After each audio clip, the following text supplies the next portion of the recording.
How do you respond to critics? That is something that I struggled with a long time for my career and my own journey. I was always trying to prove somebody wrong until I read or heard from whatever source that you should be focusing on proving people right. I'll get into that in today's episode. I am Coach Taylor. I run a training program. One of the things that I see from players when it comes to how they respond to failure, how they respond to challenges, setbacks, is they want to point fingers at the people who they feel are the haters in their life. Those are the people that are saying, you're not good enough. You can't play at this level, or you're never going to be able to achieve that. And I think there's a lot of people, when they face that, they make one of two choices. They say, yeah, you're right. And then they give up, or they say, no, you're wrong, and I'm going to prove you wrong. And I fell into that second group, which said,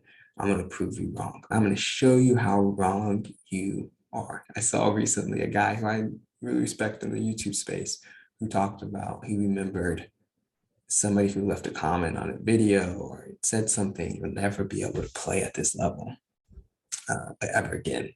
And then he came back 3 years later and said, well, I remembered, and guess what I did?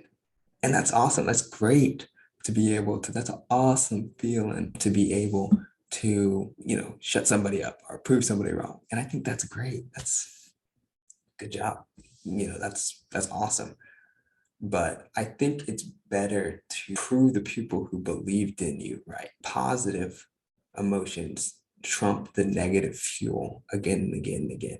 Over time, long term, what really keeps you going isn't proving that person wrong. It's proving those people who believed in you right. I can always remember my parents being the ones who were the supportive. They were the ones who said, no, you're going to be able to do this. Keep moving, keep training, keep pushing yourself.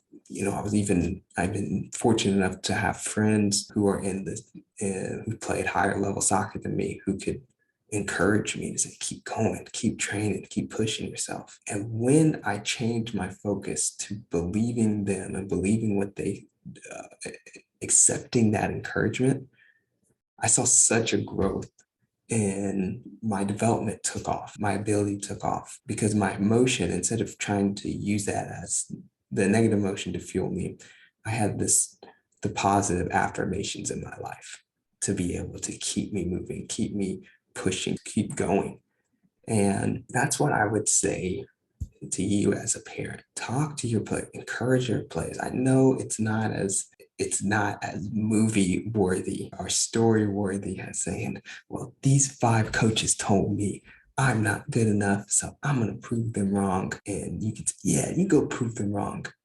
I think it's much easier to say, listen, remember the people who believed in you. Remember the people who were there for you, supporting you, who encouraged you. Remember a coach, name a coach. I can name probably like 4 or 5 different coaches in my life who did believe me. I can also go out and try to name all the coaches who didn't believe in me. But what's the point?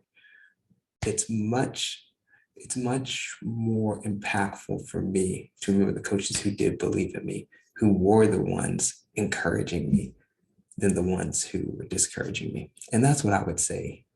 If you're a parent, encourage your players to remember those, to write down those people in life that have been with them, who have encouraged them, who have been by their side, because those are the people who they're going to remember more than the coaches who said, oh, I had to prove you wrong. Always go back to the NBA. But I think it's so terrible when you look at Michael Jordan's Hall of Fame acceptance speech, and he's just like flaming random people and talking smack. And everybody's like, oh yeah, this guy's kind of a jerk. Love MJ.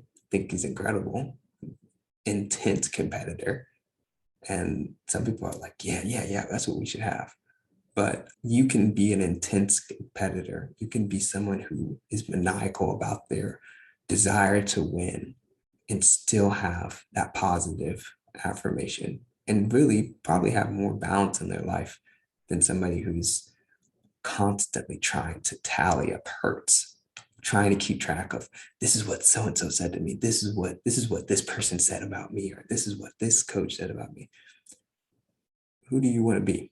The person who's bitter and jaded, or do you want to be somebody who is accepting and remembers the love that people had in their life? So I say this not because it's easy, not because this is my natural inclination, but I say this because this is something that I think we should all be striving for. Prove right the people who have stand for you, and forget the people who are constantly trying to negatively fill you.